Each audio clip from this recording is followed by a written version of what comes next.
Steve, Calvin, Trey, and Scott. Calvin and Trey are here. Steve has the night off, and we also have with us our special guest tonight, Brian Rogers, the president of ACO Technologies. We're talking about IT and all the things that can go wrong. We talked about Equifax, and I'm sure we'll talk about that momentarily here. But in the first round of things here, Trey, did you have something you wanted to bring up? I just wanted to know, what can the average consumer do to protect themselves? Protect themselves from IT specifically, or are you talking about protecting protecting their personal data, protecting anything that could potentially go wrong in their life because of a data compromise? How much time do we have? Well, I was going to say, that's an all-week show. That's not an hour show. There. Yeah. Generally, it kind of goes back to that top three that I was saying before. You've got to think critically about everything that comes in. And, we've this is not new. Technology is enabling different avenues, but you've always had con men, you've always had snake oil salesmen that were saying things that may or may not have made sense, and all we've done is made it easier for, instead of that snake oil salesman to come in on a horse and wagon into our town, these guys are sitting in Russia, Ukraine, China, Nigeria, and sending that stuff and coming directly into our bedrooms. So first and foremost, you just have to be smart about what you're reading and active about what you're reading. So many, I do it. I watch my son do it. You just skim through what you're reading, get the general gist of it, and say, okay, boom. And very often people click on things they shouldn't click on, things like that. So first and foremost, you just have to be active and deliberate about how you approach your technology. Then again, make sure you've got your backups. It's not uncommon for something to get so horked up that you've got to turn around. It's a technical term, by the way, that you've got to. I use a different term. That you need to go ahead and wipe your device. And so in doing so, you want to make sure that your grandchildren's pictures or your baby's pictures or important documents are in a place that you can go get them. And those are some of the biggest things. Antivirus is very important. One of the things that I hear a lot is, I have a Macintosh at home, I don't need antivirus. Wrong. There are a number of Mac viruses that are out there. They're becoming more prevalent as Mac becomes more used, more widely used. And really, it's by the virtue of the fact that they know Mac users believe that they're immune to this, and so what they're going to do is, just like what I was saying earlier, the odds are pretty good that you're not going to stop a very determined hacker. However, you can harden your target enough to make it not worth their while and move on to somebody else. Well, if they know that the people with the Macs also have very important information on their machines and things of that nature, then they are going to create avenues to attack those. They tend to go. Are you saying they tend to go for the lower hanging fruit? Absolutely. Okay. Absolutely. And it seems like the Mac people, because I know people who have Windows-based computers versus Mac computers, one of the things that attracted people to Mac computers is you seem to be more secure. You don't have to update the antivirus as much and go through that, and you don't have to worry about those things as much. And I'm not gonna lie, I've kind of gotten comfortable like that. And I think you're right about saying that, because it just made me think about it. So it's not the case, though, then, right? It's not, no. I have a Mac at home. I have endpoint security on it to go ahead and monitor that. Same thing I recommend for all of our clients, all of our customers when they come through. It doesn't matter what the endpoint is from a full-blown computer standpoint, whether it's Windows or Mac or Linux for that matter, Linux or Unix, those operating systems as well. There are viruses that are out there. You are vulnerable, and by not protecting that system in a corporate environment or even a small business environment, by not protecting that one machine, you create a circumstance where you've given a launch pad to that hacker. That computer can be compromised very easily, and then they are inside. And again, the key part of these guys is they have to get on your network. That's a way for them to get on your network and then go around and sneak around. A lot of this ransomware stuff that's going around, I don't know if you guys have heard of the CryptoLocker and the WannaCry and the NotPetya and the Petya viruses that shut down FedEx and the UK health system. These are ransomware viruses that propagate themselves in a similar way, but very often it's indiscriminate in the way these viruses distributed themselves.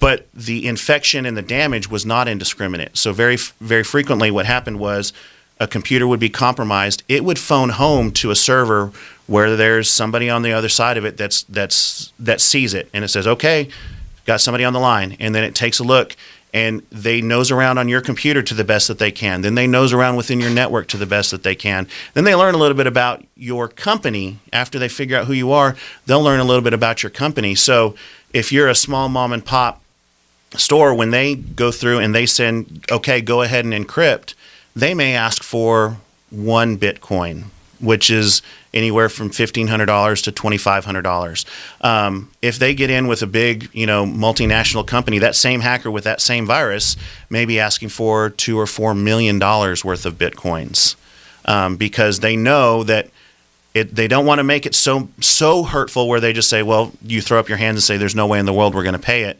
They want to make you really consider it, but it's still going to hurt. Just like the mafia. That's what the mafia does. Very similar. Wow. And so those are some things where it seems indiscriminate. It seems like it's just it just kind of is random happenstance. But there are very deliberate people on the other side of this that are going through and like you said, going and looking at the low hanging fruit. And the more difficult you can make their job, the better off you are. I got a question with the ransomware. This is my concern. I think that once you pay ransom and they got into your network, to me, it defeats the purpose of getting them out, because I'm going to think that if I give them ransom, they'll just come in and do it again. And see, that's the thing that would scare me. I would almost want to start over. I don't know. I just, I'm a regular person.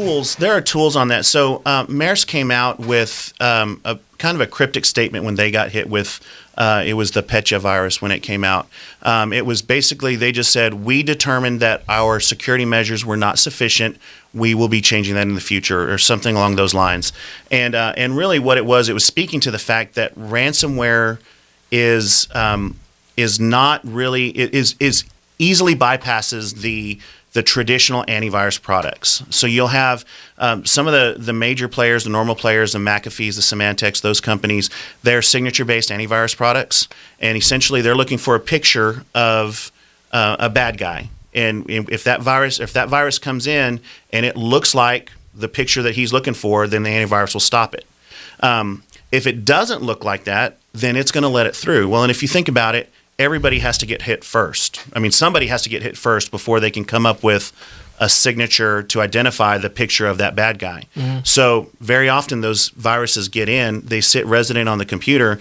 Those signature-based antivirus products do not look at anything that happens after the fact. So there are some next-generation endpoint products, endpoint security products, that not only look at that picture, but they also look at the behavior of what's going on afterwards. So if on the back side of that, once that virus gets in, if it starts doing things that are suspicious, if it's creating files, deleting files, starting to run encryption processes, stuff like that, there are products that are out there. They're largely targeted to the corporate environment, as company environment, but there are products that are out there that are next generation security products that will block that activity and in some cases actually undo. So if they had an opportunity to encrypt some files, they actually have an opportunity to unwind what was done. Let's talk about Equifax. Yes, sir.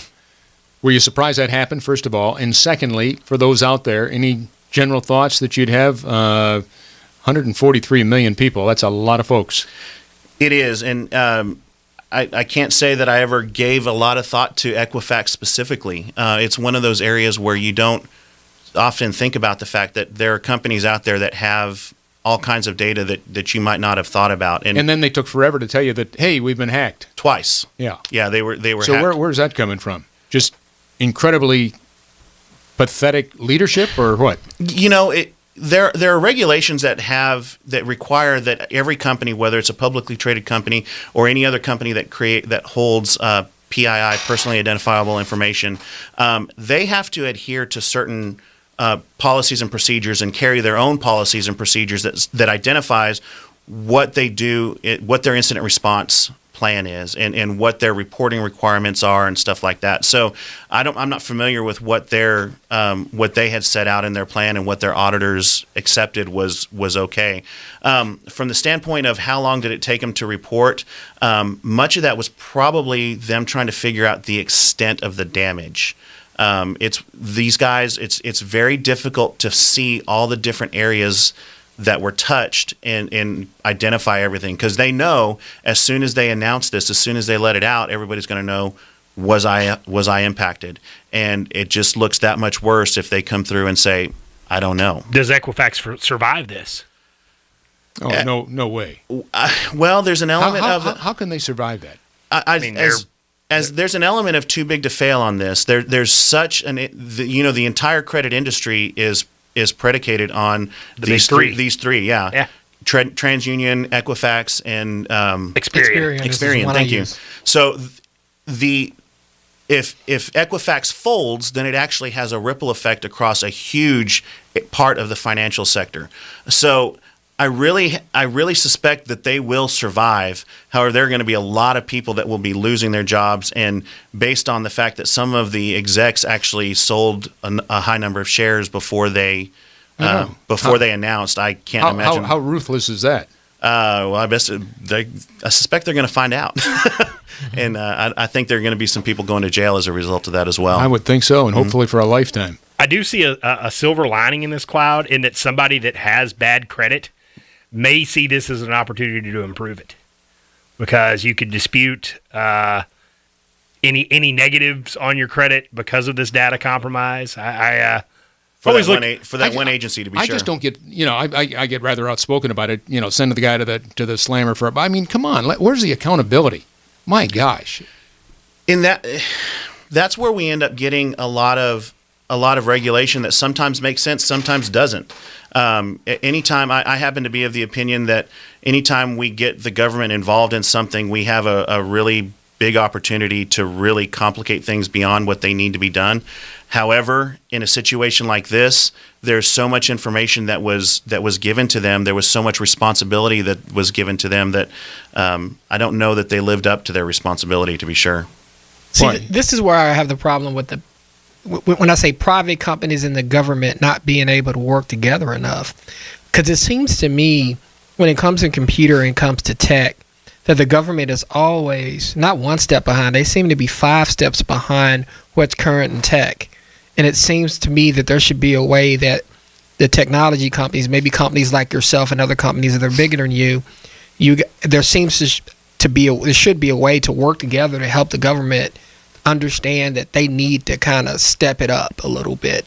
That's what it always has seemed to me. It seems like the best talent goes private and works for the private companies, and the government gets talent that is good talent, but it seems to be behind what the curve is.